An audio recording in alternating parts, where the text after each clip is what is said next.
கன்னித் தமிழுக்கு காலமெல்லாம் 3 படை, கற்புடைய மங்கையரின் காவலுக்கு 4 படை, இதுவரைக்கும் இருப்பது எங்கள் முருகனுக்கு 6 படை, 6 படை, 6 படை.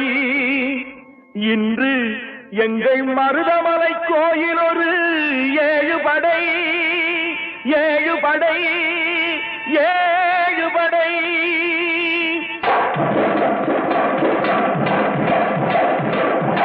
மருதமலைக்கு நீங்க வந்து பாருங்க, ஒரு தரம் மருதமலைக்கு நீங்க வந்து பாருங்க, ஈசன் மகனோடு மனம் விட்டு பேசி பாருங்க.